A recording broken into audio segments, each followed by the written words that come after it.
Very happy and honored to introduce today's speaker, Giuliana Castellani-Coe, who is an expert in all things Italian and then some. She earned a doctorate in contemporary Italian and comparative literature from the University of Florence in Italy, my all-time favorite city.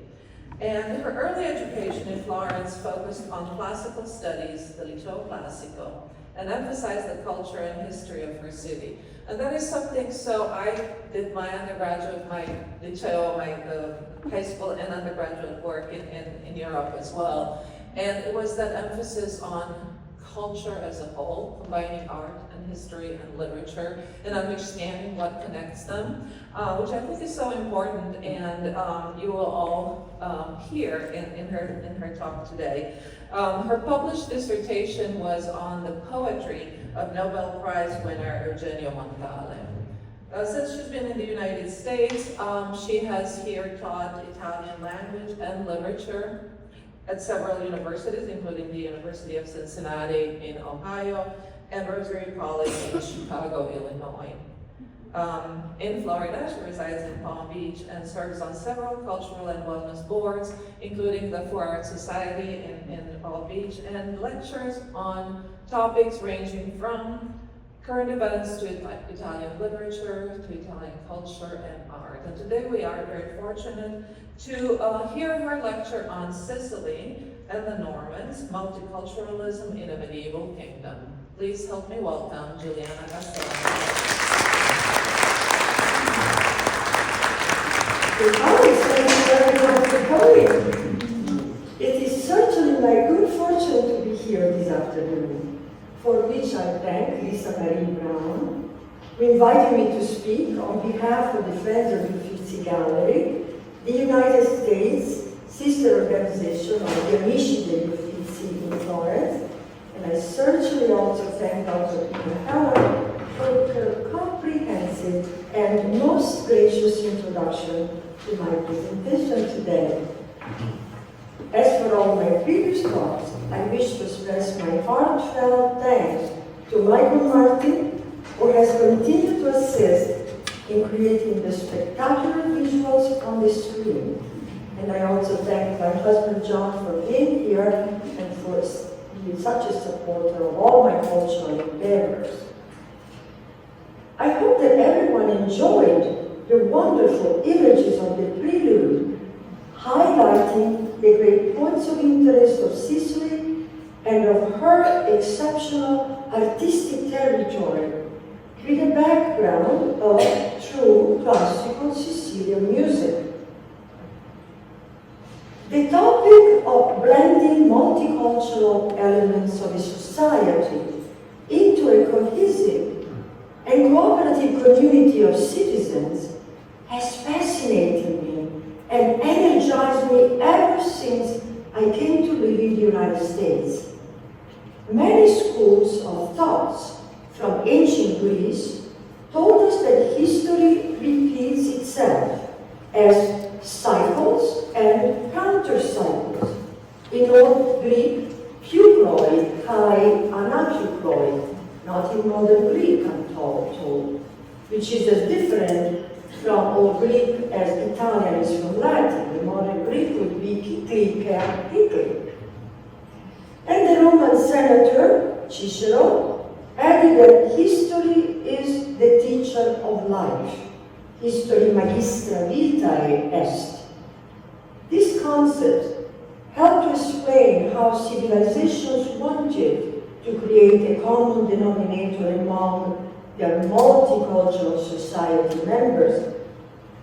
And more than one time in history, the medieval world of Sicily, between the years 1000 and 1300 CE, which is an abbreviation that stands for Christian era, became in my mind a superb example of this effort.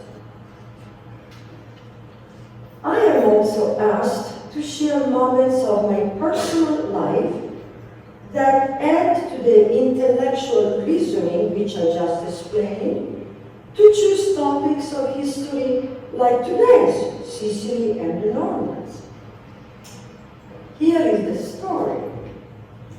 At age 18, I visited Sicily for the first time, going to Palermo, Sicily's capital, with a group of school friends from Florence, invited to celebrate Beatrice's 18th birthday and attend her debutante ball.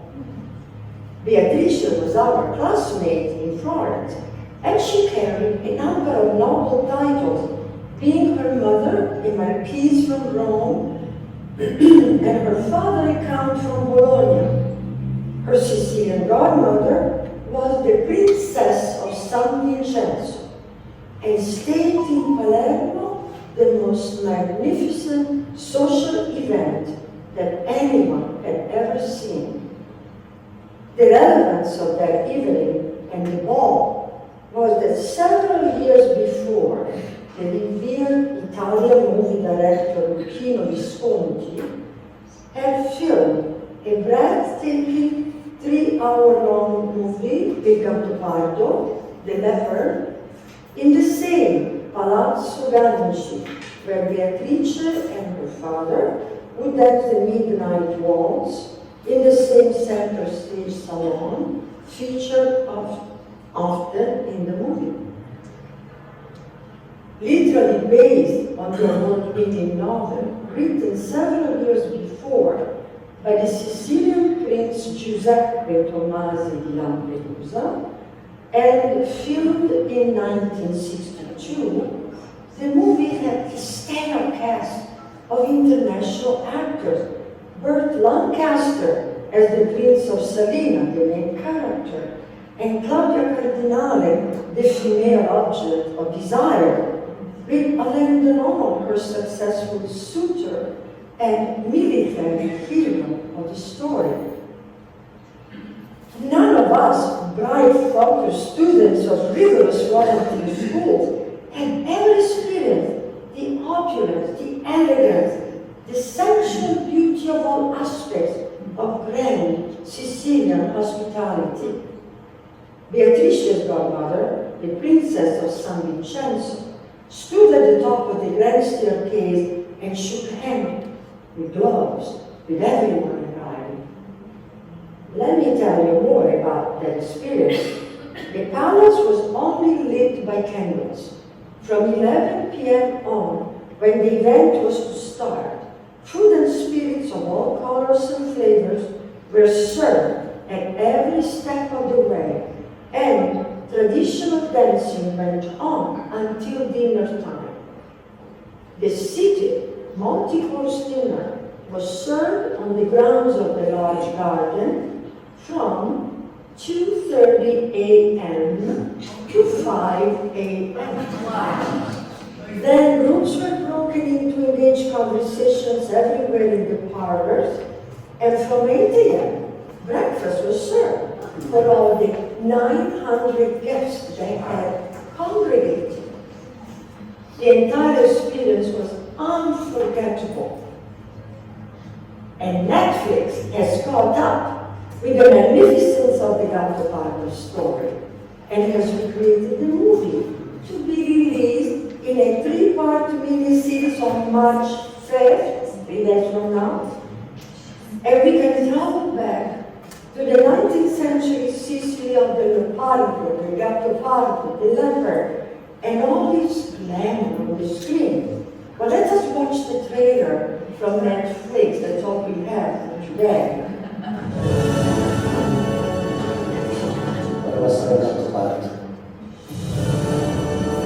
Ma tu e il tuo generale veramente pensate di poter conquistare la Sicilia in maniera definitiva?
of events and personalities appearing on the stage. It naturally ends with a grand finale, which I hope you will agree is a beautiful and uplifting one, like a joyous end of a classical symphony. I do write my own scripture. Magnificent Sicily has a recorded history of over 3,000 years and was subjected to invasions, colonizations, and dominations at least since the year 1000 BCE. The people who moved first into Sicily were the Phoenicians, the Greeks, the Romans, the Jews, the Arabs, and the Byzantines. All preceded the Normans in building up the island of Sicily with their strong, distinctive cultures and styles. So when the Normans arrived in the middle of the 11th century, 2,000 years later, they encountered a region populated by all these different ethnicities, plus the native Sicilians, the Jews, the Italians, and other European nations who were mingling there because of the Christian Crusades. Under Norman rule, in full Middle Ages, the best elements of each culture were cultivated and merged to create a new society. How will this happen is therefore the topic of today's presentation, Sicily at the time of the Normans.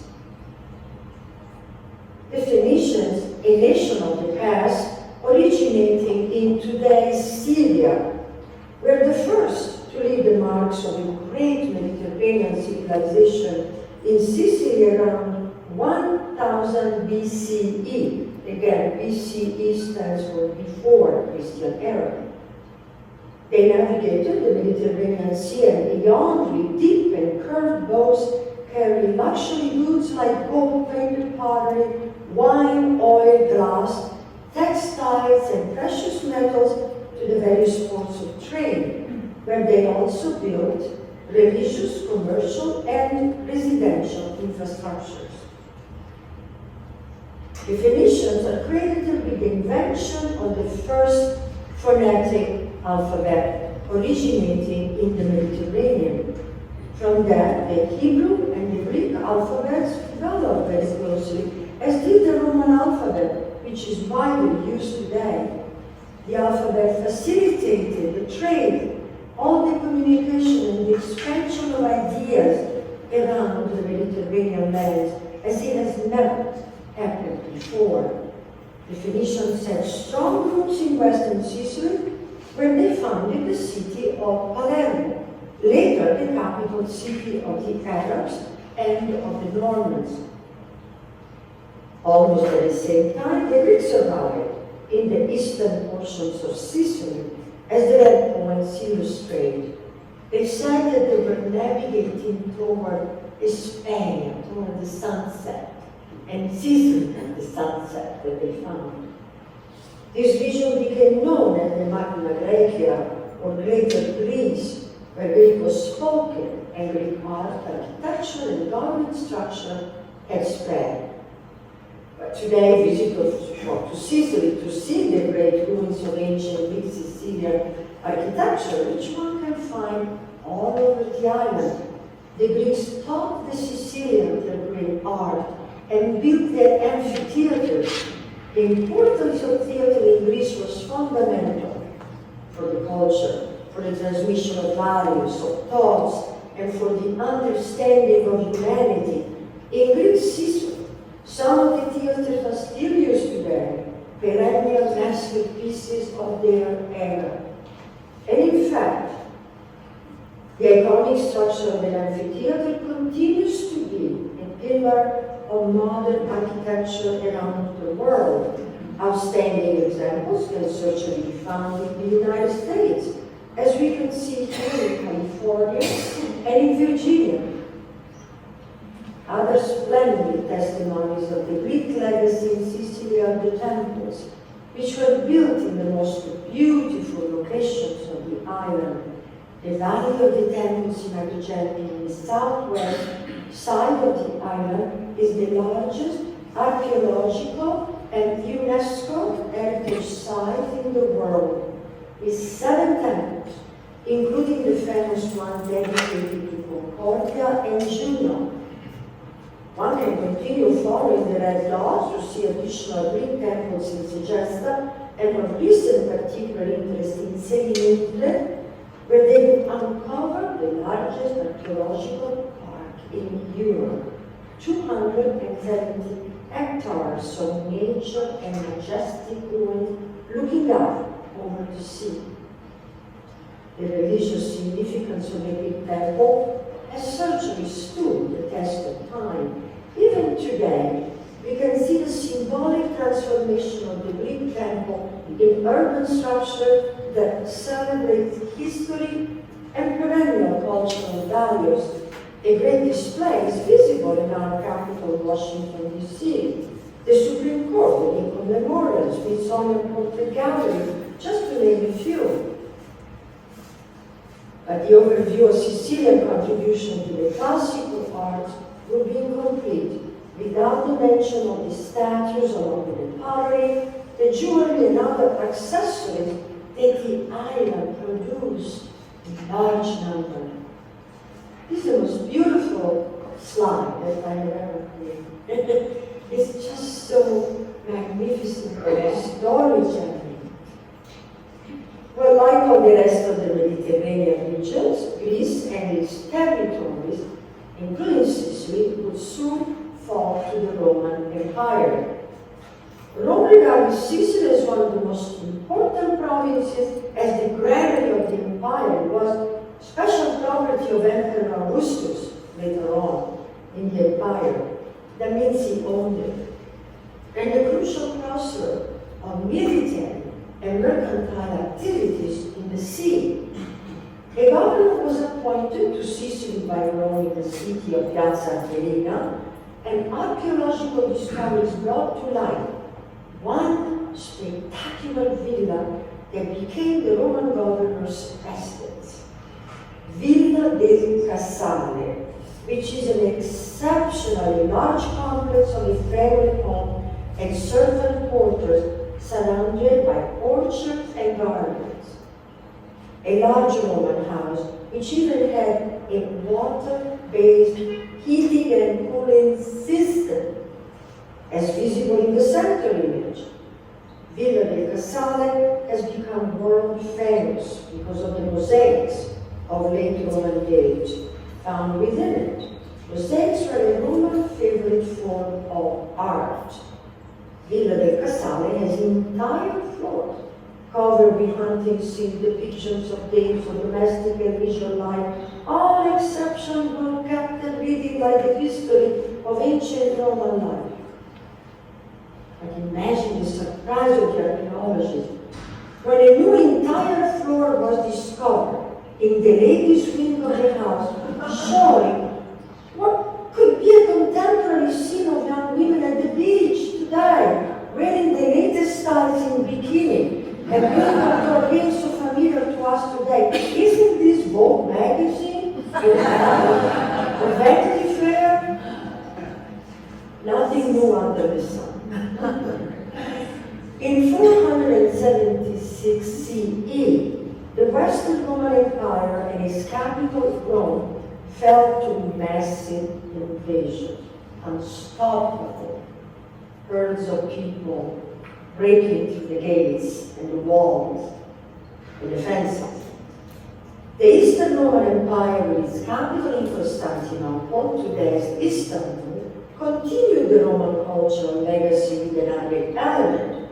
Emperor Constantine enhanced the name of the capital, Constantinople, but also, therefore, the empire's conversion to Christianity. This expanding vision took the name of Byzantine Empire from the capital's previous name, which had been Byzantium, founded by Greek colonists in the 7th century BCE. The Byzantine Empire conquered back most of the lands lost by Rome, including Sicily, which became a Byzantine property. For a while, Sicily prospered again, but the distance from the center of government, Istanbul, Constantinople, proved to be damaging to the economy and to social stability. It was hard to control it. The natural adversaries of the Christians were the Arabs, and vice versa, of course. The battles were constant, and the historians of the time reporting their military manuscripts, such as the scene shown here, constant battles. The Byzantines' use of sea fire revealed the seriousness of the Arabs' military threat.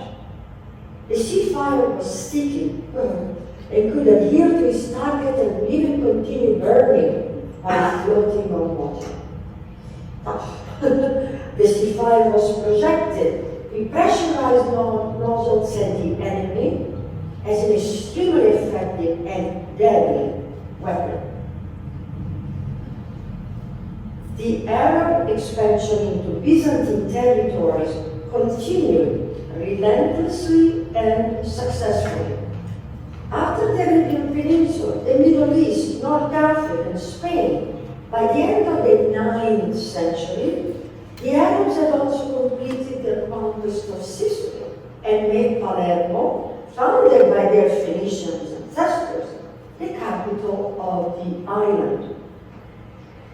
Arab Palermo prospered and became one of the most populous cities in Europe with about 300,000 inhabitants.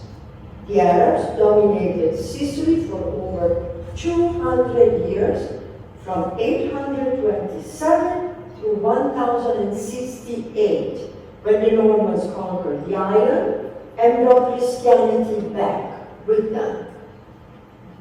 The Arabs were great architects who designed harmonious buildings with elegantly pointed arches, as we see in the Cuba Palace, so-called for its huge shape, or the Holy Trinity of Delia, an Arab building transformed into a Norman church. There were often beautiful gardens with waterways leading to large pools. The gardens themselves had a mix of evergreens and fruits. One stunning example is the castle of the Tisa in Palermo. In Sicily, the Arabs also initiated land reforms that increased productivity and improved the irrigation system. Therefore, agriculture in the very fertile and volcanic land of Sicily, you drop a seed and the tree grows the next day, flourished with the Arabs, who also brought new delicacies from all over the Mediterranean, including dates, pistachios in Italian, almonds, and citrus fruits.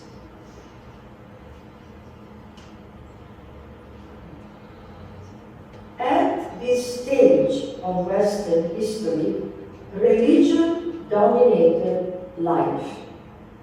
Muslims, Christians, and Jews would have all agreed that no one could live at the time without belonging to a religious community.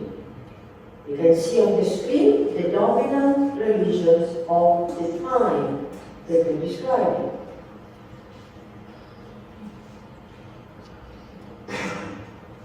The Sicilians, conquered by the Muslims, were Romanized Catholics and Greek Christians in the eastern half of the island, with a significant number of Jewish people who first, in the same section, who first adopted Greek and then Arabic as their business languages. All of these groups, however, they were conquered by the Arabs, the Christians and the Jews, and they were called dhimmi.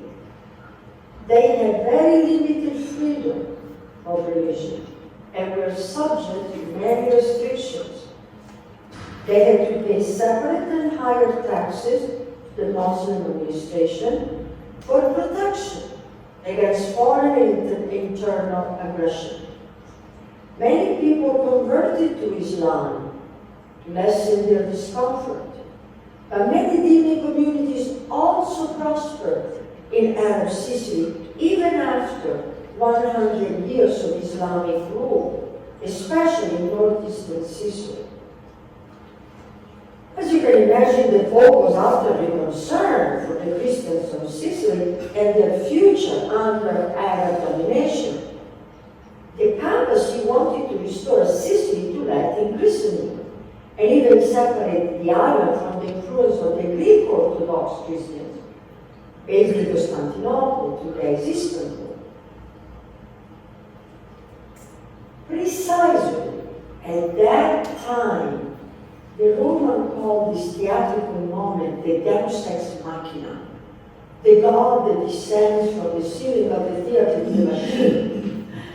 Precisely at that time, approaching the 1,000-year mark, the new protagonists of the European state, the Normans, were settled in Normandy at the turn of the 9th century CE, turned their march toward the south, no stopping, just went straight down, and eventually to Sicily.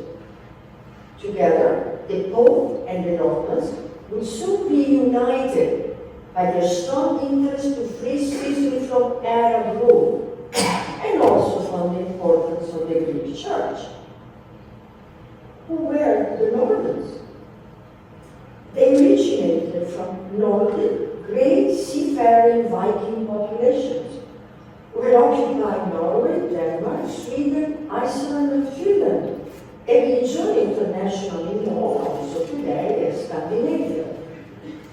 After they descended into Europe, their northern origin led them to be called Norsemen, which over time was contracted to Normans. Once settled in northern France, the Normans intermingled with the Franks, the Romans, and the Celts. The Vikings were pagan, and they came into continental Europe. But the Normans converted to Christianity because they married French Christian women. And the original Scandinavian tongue merged with French to become a new French dialect in the region where they were. All of these changes, along with their military successes, showed the Norman forward-thinking disposition, their greatest asset, which proved to be a great asset, in fact, in their quest for power. The Normans restructured their society with more highly evolved aspects of French government, law, art, architecture, and literature to influence not only Normandy, but also England and the rest of the Channel Islands, which they would soon conquer. The Normans were famous castle builders, and Europe has numerous examples of their architectural originality and genius on the screen. You can see examples of castles in England, in France, in Ireland, and in the south of Italy, where the Norman knights arrived a few decades before the conquest of England in 1066 at the hands of William the Conqueror, also a Norman.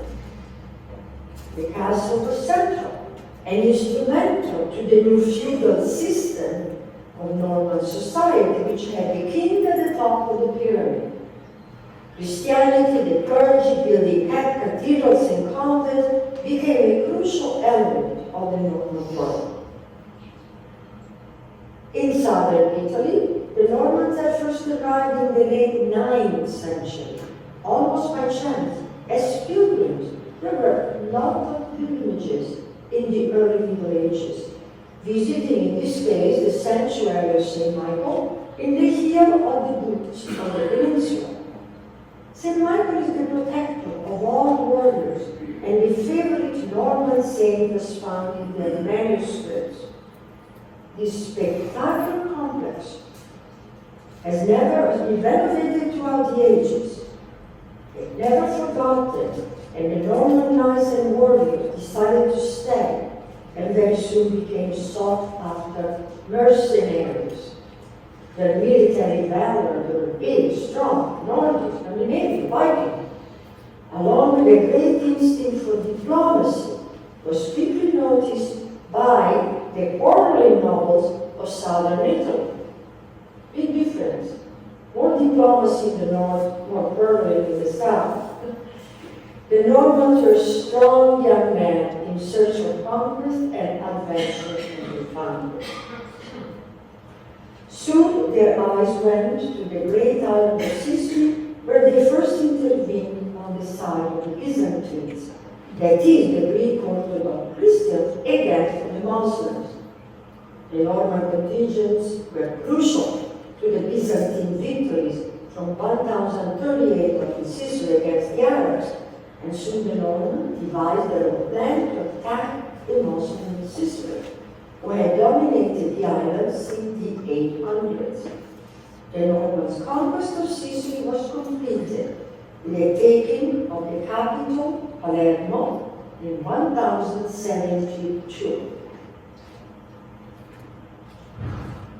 Oh, it was worth the effort. This Mediterranean jewel was more important and far wealthier than all the Norman conquests in the North Sea. Revenues from the city of Palermo alone eclipsed those of all England. Leading the Normans to conquer the south were the two sons of Tancred of Hauteville, the founder of the Hauteville family dynasty, who himself never left Normandy, never felt the need to leave Northern Europe, but his sons did, where his Viking grandfathers had descended. Two of Tancred's sons, Roger and Robert, successfully conquered Sicily and all of the riches. Their progeny will create one of the greatest kingdoms of the Western world. Roger remained in Sicily, and Robert kept southern Italy. Sicily was at the crossroad of north and south, of east and west, and the heart of the most important region of the Western world at the time, the Mediterranean. In Sicily, the Normans found the most sophisticated society to ever be encountered in all the rest of Europe. The multilingual culture created by the Arabs and the Greek Byzantines together had reached very high intellectual, artistic, and commercial levels. The Normans found that so much had already been created in Sicily that new and exceptional heights could be reached from that outstanding platform, so they did not destroy. And let us look at the Normans in their new land in Sicily, starting with their architecture. Churches and castles from the Norman times can be found everywhere in the island of Sicily. What you see is a unique style that creatively blended the existing Arab style with the Christian Norman style. This is called Norman Arab architecture, which became a new, unique expression of aesthetics because such style incorporates Byzantine, Moorish, other European visions and details and underscores that the Normans promoted ethnic and religious tolerance. So in spite of conflicts, multicultural coexistence prevailed in Sicily. In the Norman era, which spans from 1070 to 1250 CE.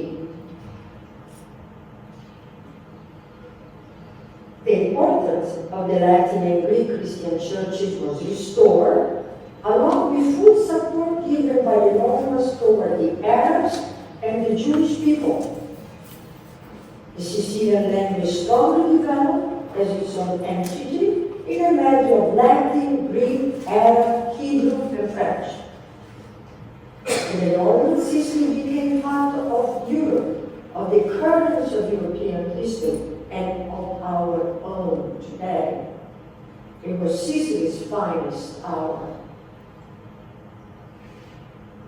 So I would like you to look more closely at the Norman house of the Hauteville, who generated this spectacular cultural revival in Sicily. The first notable Hauteville was Roger I, unofficially the king of Sicily, who created all the premises for the great kingdom that his son, King Roger II, would later organize so successfully. Count Roger acknowledged that the Sicilians had prospered under Arab rule and treated the Muslims with respect. He maintained the Muslim administrative system while the highest officials were all Christians. Roger understood the importance of mutual support among the different ethnic communities. Each religious group was assured autonomy, but Muslims and Jews paid more taxes than the Christians, and they needed more protection from one another, mostly. Thanks to Count Roger, the Sicilians claimed to have the oldest parliament in Europe because the one before Roger had taken the initiative of assembling his knights to discuss state business and the division of the land. He chose to hold this event in the Sicilian town of Mazzara, copying the feudal system from Normandy. And Count Roger distributed the Sicilian land in the feudal pattern, which seemed natural in Sicily, which was an agricultural land, and feudalism was based on land holding. In Palermo, the capital of Sicily and the richest city in Europe at the time, Count Roger reconsecrated the cathedral to be the Episcopal Cathedral of all Christians, the first Episcopal church of all the time. Bishops were either Greek Orthodox or Latin Christian, and also bishops from England. Count Roger died at the age of 70 in 1101 after ruling Sicily for 20 years, just as the king would have. His enlightened style of administration created the pattern for a modern state, and the only son to survive him, Roger II, continued his father's legacy. Sicily was now ready for their first king, for Roger II. He was intelligent, clever, adventurous like his father, with the secret ambition to make Sicily the center of a powerful Mediterranean state. At 18 years young, he took up arms and strengthened his military hold in Sicily and southern Italy. He believed that the king was to be placed above the law, but created a judiciary system where a judge would replace the king in debating legal matters. He regularly convened his barons, we are in the feudal system, in the assembly called in Latin Parlamentium, the parliament today, the same that his father, Roger I, had originally established to discuss the affairs of the state. So together, Roger II and his father created the concept of the nation state as we define it today. Well, the crowning of the king and or of an emperor was a Pope's affair and responsibility. Without that, the title would have not had much effect on the subject in a Western Christian nation.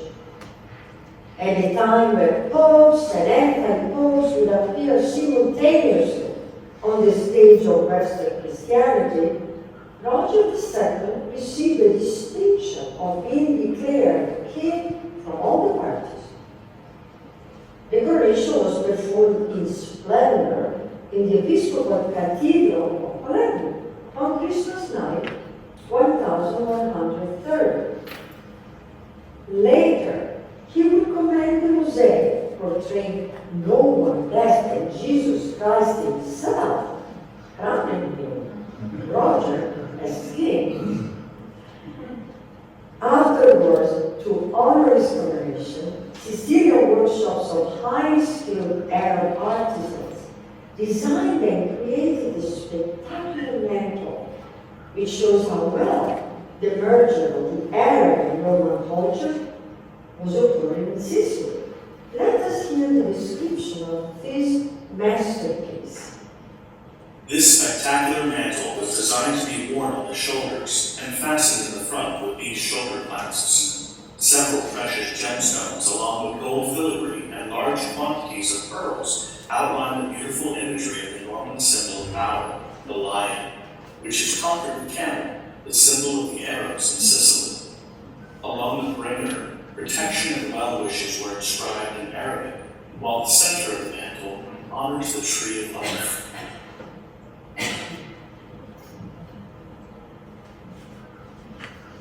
Subsequent emperors of the Holy Roman Empire have worn the mantle. Today it is on display at the Art Museum of Vienna in Austria. Under Roger II, most of the artisans and finance officers in Sicily were Muslims, as were his personal bodyguards, while the Latin Christian soldiers formed a large part of the armed services. Certainly the king supported the policy of bringing the people under the Roman Christian Church, which went hand in hand with the organization of the feudal system. So the vassals and the barons who were Christian became responsible for keeping the peace. On the other hand, the majority of the population in Sicily was Greek Sicilian. Thus they were Greek Orthodox Christians and well protected by the crown. As soon as he became king, Roger II started construction for the church where he wanted to be buried. This remarkable cathedral is in Cefalù, east of Palermo.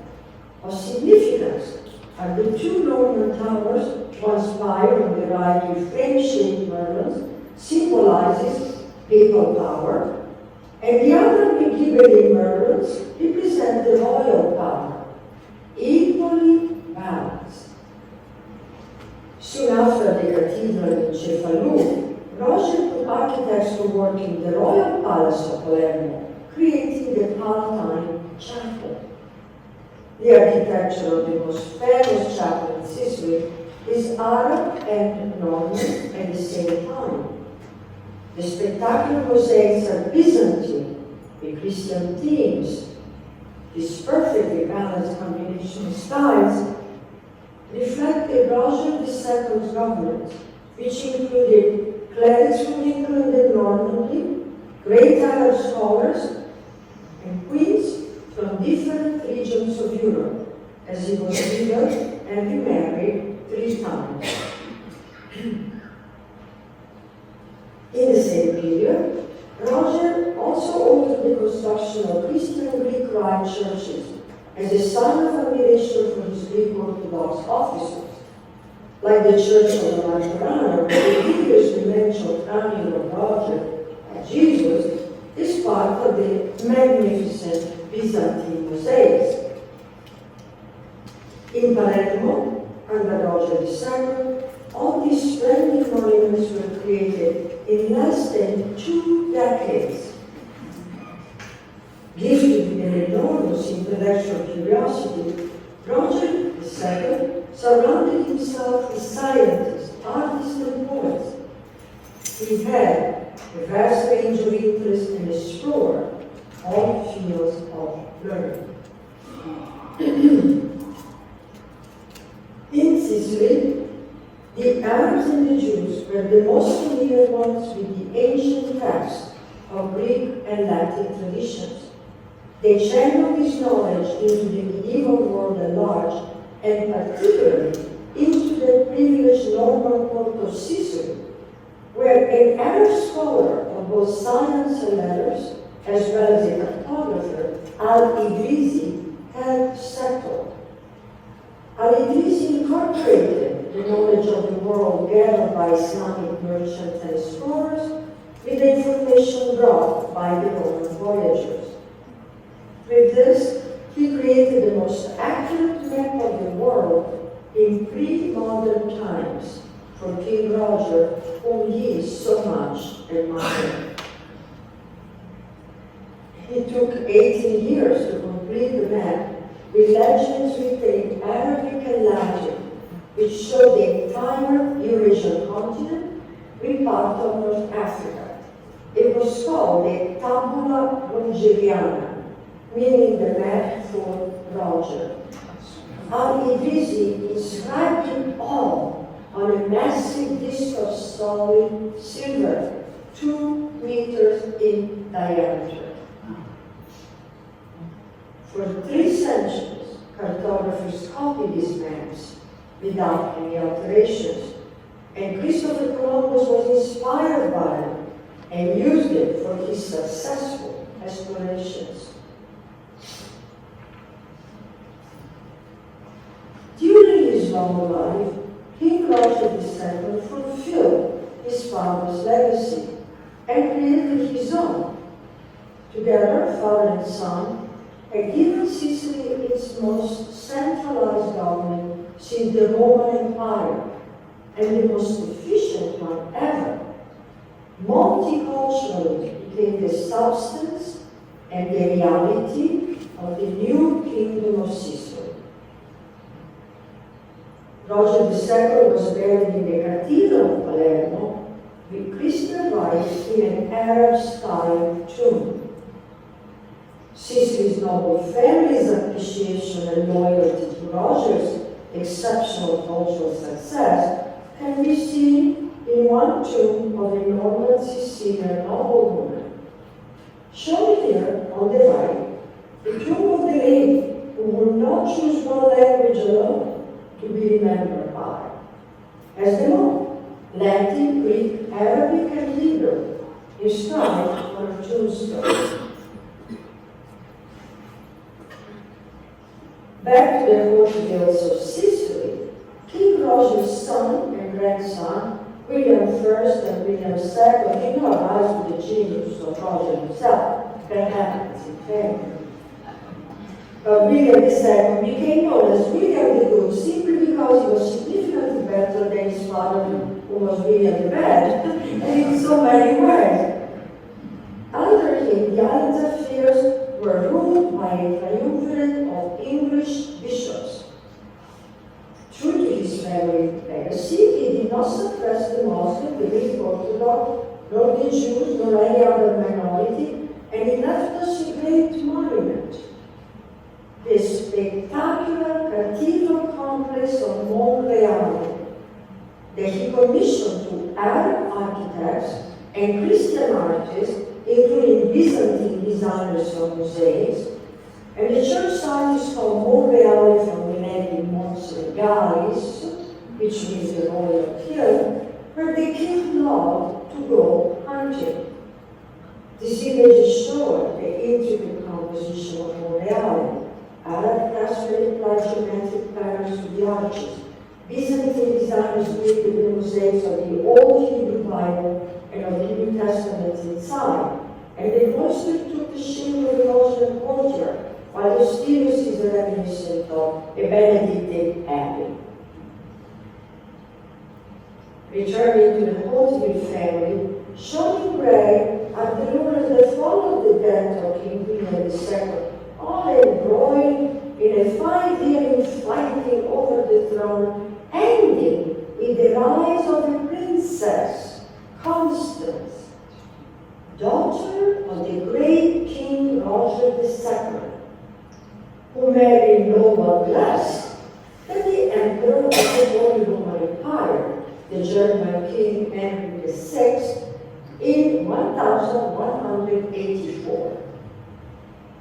Childless for 10 years, the imperial couple gave birth to their only heir, Frederick, whose destiny became to rule over the 2 great political entities of Western Europe, shown here in the middle of the slide.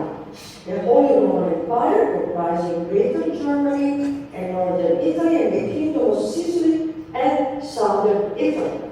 In the middle of the Italian route, almost sandwiched in between the 2 powerful conglomerates, were the Papal States added by the Pope in Rome.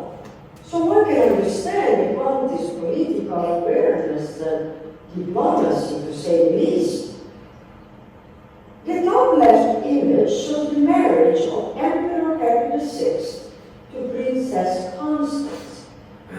lived in a convent until that day. And the baptism of their child, whose arrival we see below. The circumstances of Frederick's birth are in a story worth having a little attention. Constance, the mother, was 14 years of age, first child, and at that time, at 40.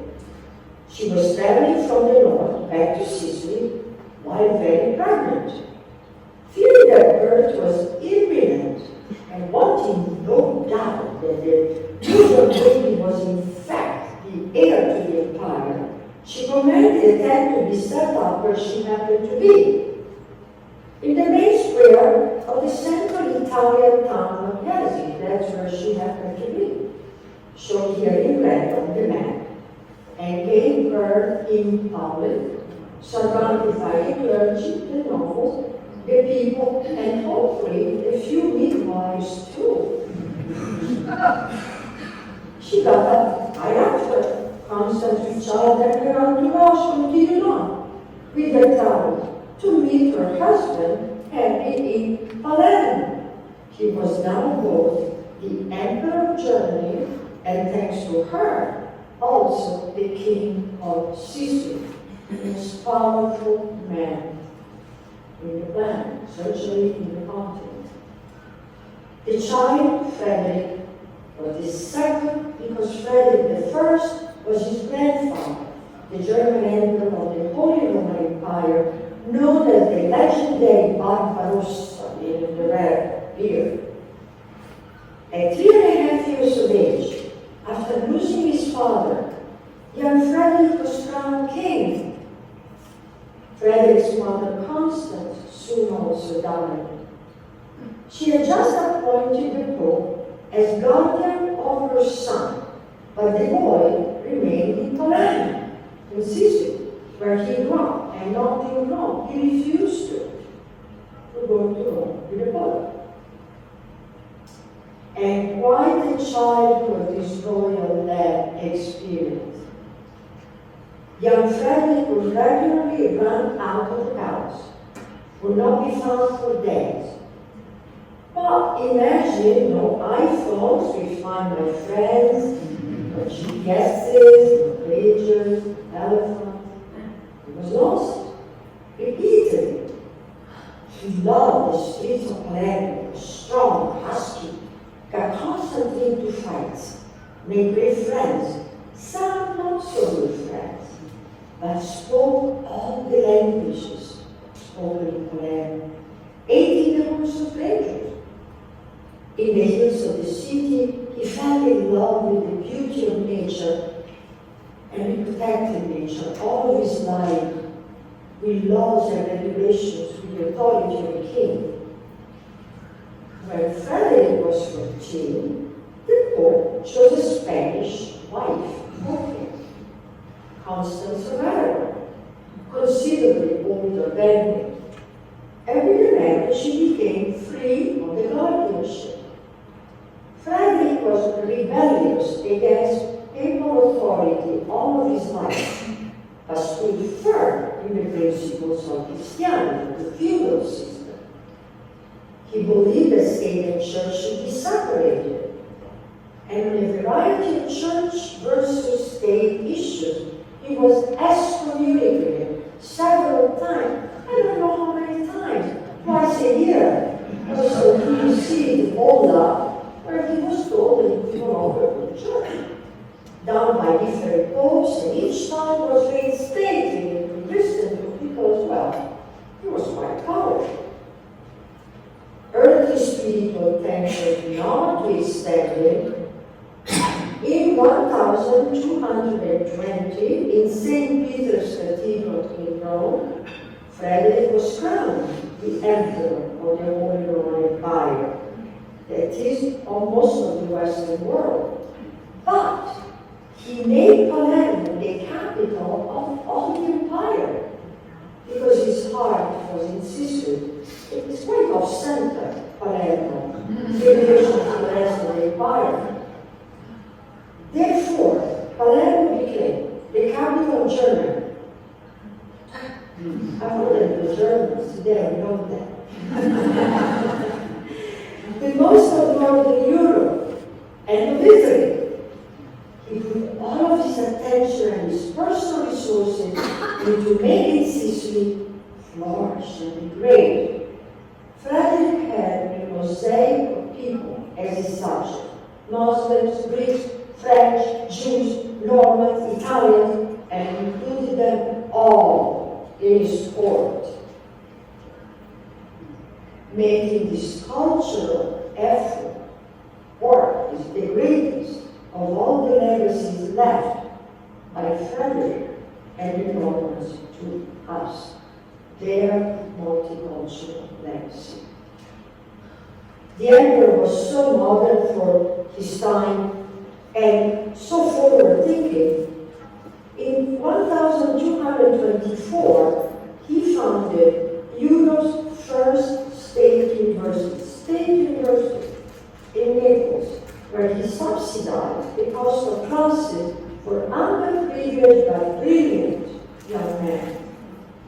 As a great statesman, he did not interfere with the freedom of worship of the Muslims, the Jews, the Greeks, the Catholics, but he was very harsh against any group that with the excuse of religion would pose a threat to a well-ordered society. And he would remove those people from his ethnically diverse administration. He took under his personal protection both the Jewish people who kept a monopoly in silk commerce and had the right to money lending and translating Greek and Latin manuscripts, and the Arabs, who were great soldiers and who continued to be trained as bodyguards and specialized militia.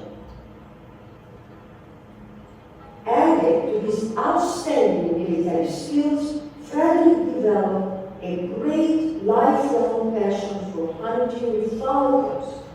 And on this topic, he himself wrote an important book which introduced falconry to Europe. He protected many animal species by limiting the seasons of hunting. His admirers said that the animals wrote in a heartfelt thank you note.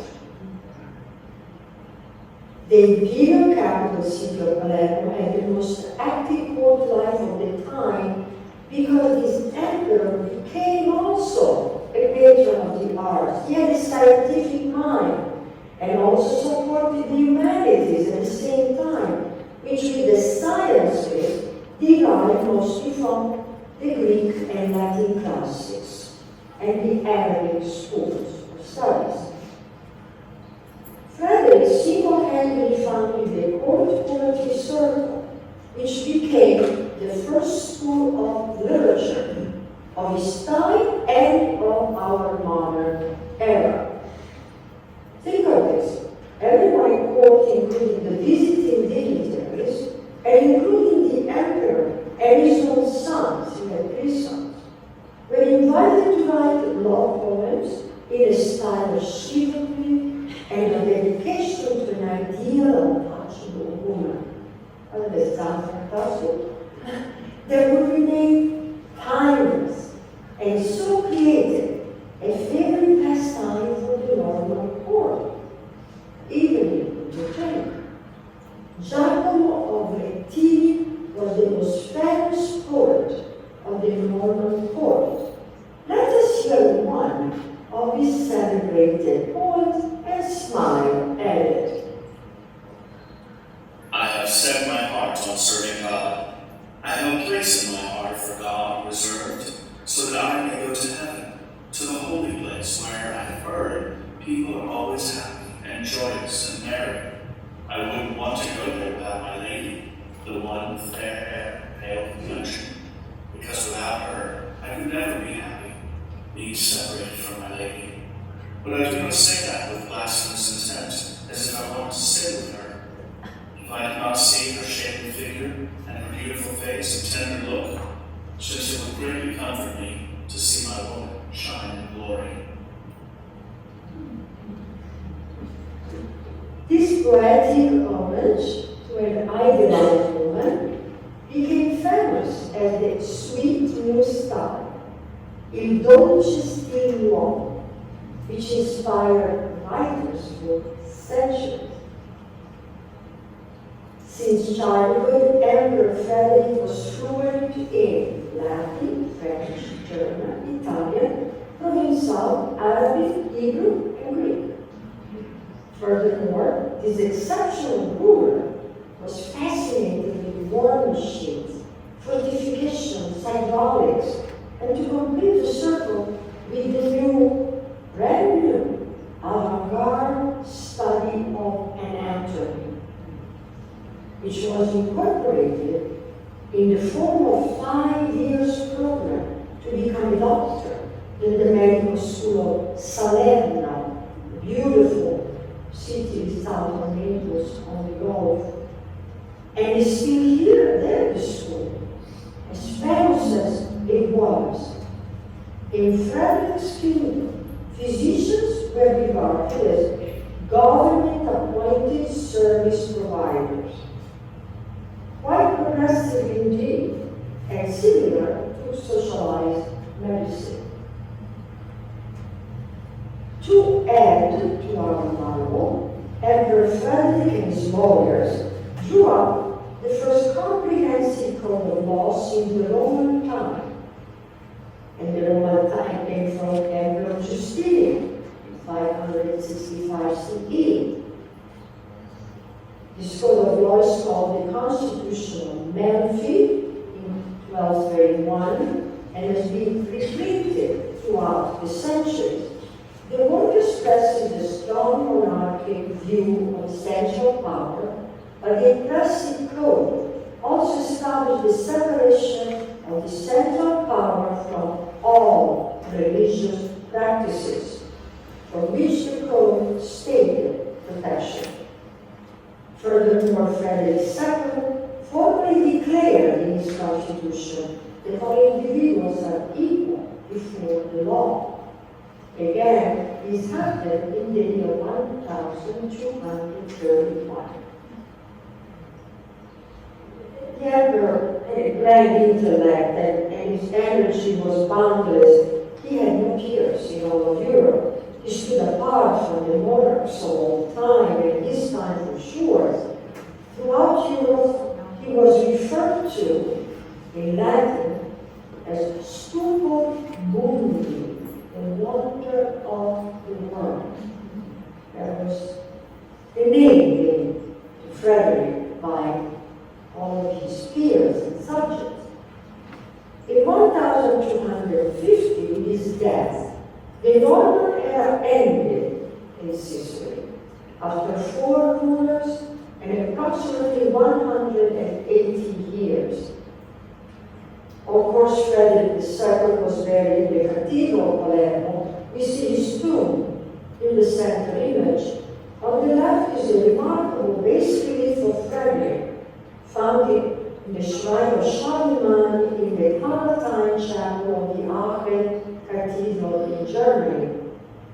Frederick commended this beautiful shrine in 1215 to preserve the remains of Charlemagne, first emperor of the Holy Roman Empire, and to feature the kings and emperors of the past, including himself.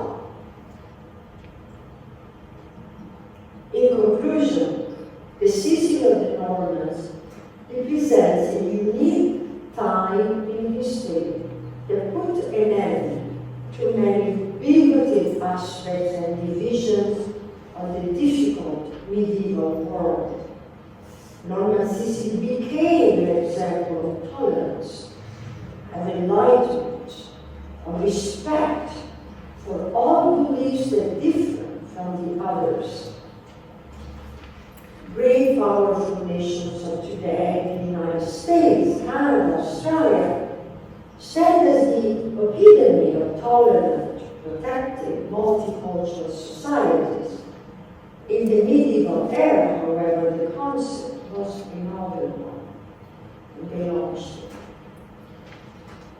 The Northern European Normans, Italy and Sicily, focused on the intrinsic originality and potential of culture that they found. They became the protectors of all these different cultures. Like the United States of America had become the protector of Western civilization at the end of World War II. And the exceptionally charismatic Norman kings were fascinated, inspired, energized, and therefore they launched the new experiment in creating a kingdom held together by people of different provenances. At any step of the way, a pluribus unum, as we know well from many descriptive symbols in the United States, this Latin expression means from the many one, and this was also the Norman motto. As stated earlier, ancient Rome had told us that history is the teacher of life. Historia vista vitae, he stated it in his work on oratory and orators. We can question that also, but in the vast kaleidoscope of facts that we have highlighted in this last hour, the important conclusion is that the Normans provide us with relevant examples to learn from, and thus they wrote many important chapters of our vigorous world history for us to debate, for us to reflect upon, and for me to thank you very much for your attention.